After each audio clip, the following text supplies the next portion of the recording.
Assalamualaikum warahmatullahi wabarakatuh.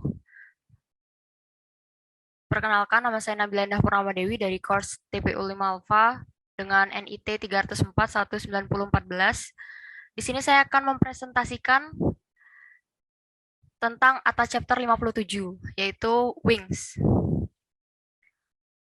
Oke, sebelumnya mungkin kita sama-sama tahu Wings adalah pesawat yang merupakan salah satu bagian dari komponen pesawat terbang yang menempel langsung pada badan atau fuselage pada pesawat terbang bersamaan dengan komponen-komponen lainnya, seperti pada gambar ini.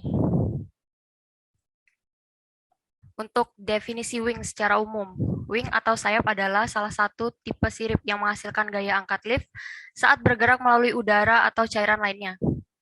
Wing memiliki bentuk pengramping yang dinamakan streamline yang menghasilkan gaya aerodinamis karena bentuknya yang airfoil. Selanjutnya ada fungsi dari wing itu sendiri atau sayap. Yang pertama sebagai primary lift, yaitu sayap menghasilkan sebagian besar daya angkat untuk menahan pesawat di udara atau primary lift. Yang kedua, sebagai tempat untuk penumpang engine mounting, tangki bahan bakar, dan terkadang landing gear. Lalu yang ketiga, sebagai tempat dari bagian-bagian wing itu sendiri, yaitu secondary flight control, berupa aileron, flap, dan spoiler. Seperti pada gambar ini, ada inboard flap, spoiler, aileron. Lalu, selanjutnya adalah letak dari wing terhadap fuselage atau bodi dari pesawat terbang. Yang pertama ada tipe high wing atau tipe sayap yang berada di atas fuselage atau badan pesawat. Yang kedua ada middle wing atau sering disebut dengan mid wing yang berada di tengah-tengah badan. Yang ketiga itu konfigurasi dari low wing, yaitu berada di bawah badan dari pesawat itu sendiri. Selanjutnya adalah bentuk-bentuk dari wing. Bisa kita lihat pada gambar ini, bentuk dari wing.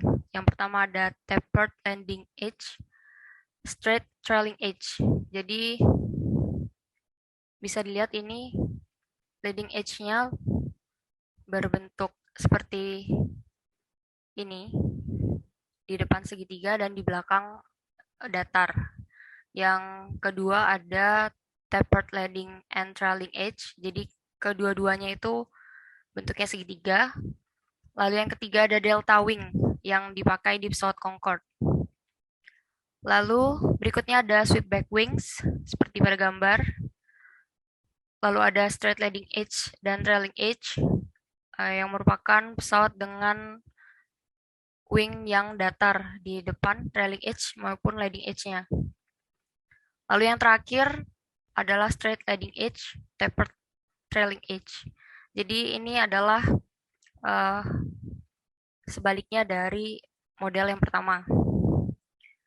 Nah, kalau yang tadi itu gambar dari gambar ilustrasi dari bentuk-bentuk wing, ini adalah gambar nyata yang sama seperti yang tadi, hanya dalam gambar yang lebih nyata. Selanjutnya adalah desain struktur pesawat terbang. Jadi faktor yang mempengaruhi rancangan dari wing itu sendiri, yang pertama adalah ukuran, yang kedua adalah berat, yang ketiga adalah penggunaan dari pesawat itu sendiri, baik pesawat komersil, militer, kargo, dan lain sebagainya. Yang keempat adalah kecepatan vertikal atau bisa disebut rate of climb. Lalu yang terakhir adalah kecepatan yang diinginkan dalam penerbangan atau pada saat landing. Lalu di sini adalah variasi jumlah sayap. Yang pertama adalah monoplane. Mungkin kita sudah sangat sering melihat pesawat dengan pesawat monoplane ini, yaitu pesawat dengan satu set sayap. Jadi pesawatnya hanya menggunakan satu sayap seperti ini. Yang kedua ada biplane, pesawat dengan dua sayap. Biplane ini biasanya dipergunakan pada pesawat seaplane kebanyakan. Lalu yang ketiga ada triplane, pesawat dengan tiga set sayap, yang merupakan awal-awal dari pengembangan rancangan pesawat. Mungkin sekarang kita sudah jarang menemui pesawat dengan 3 set sayap seperti triplen pada contoh gambar tersebut. Lalu yang keempat adalah pesawat dengan jumlah sayap di atas 3, yaitu multiplane, pesawat dengan banyak set sayap. Lalu selanjutnya, tadi kita sudah berbicara, sayap itu bisa menjadi primary lift. Gimana sih caranya sayap kok bisa jadi primary lift bagi pesawat? Itu berhubungan dengan airfoil. Apa itu airfoil? Jadi sesuai dengan hukum Bernoulli yang dikemukakan oleh Daniel Bernoulli di Swiss pada tahun 1700 sampai 1782,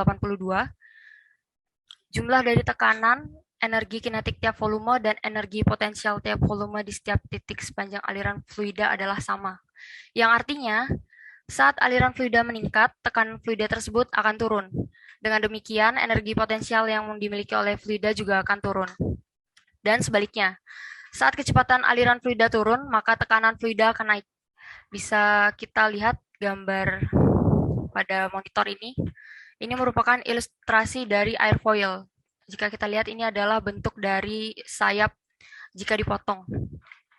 Di mana ini adalah aliran dari fluida yang bergaris hitam, di mana aliran yang di bawah itu lebih lambat daripada aliran yang di atas, maka menyebabkan tekanan udara di bawah lebih cepat daripada di atas dan menghasilkan gaya angkat. Gaya angkat yang disebut primary lift pada penerbangan. Selanjutnya adalah bagian sayap pesawat atau airfoil. Ini merupakan desain umum dari airfoil.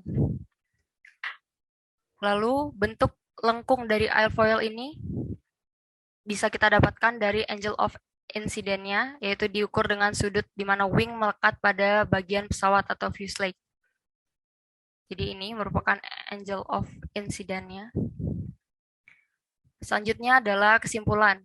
Kesimpulan dari apa yang saya terangkan dari awal, yaitu sayap merupakan bagian integral dari pesawat. Yang kedua adalah airfoil dan hukum Bernoulli sangat melekat pada sayap, yaitu hukum Bernoulli dan airfoil adalah dasar teori untuk sayap pada pesawat terbang. Yang ketiga adalah kegunaan. Kegunaan sayap menghasilkan sebagian besar daya angkat untuk menahan pesawat atau mengangkat pesawat di udara, atau bisa disebut dengan primary lift, dan sebagai tempat untuk beberapa bagian pesawat. Sekian dari saya tentang ATA Chapter 57, Wings. Kurang lebihnya saya mohon maaf. Terima kasih. Wassalamualaikum warahmatullahi wabarakatuh.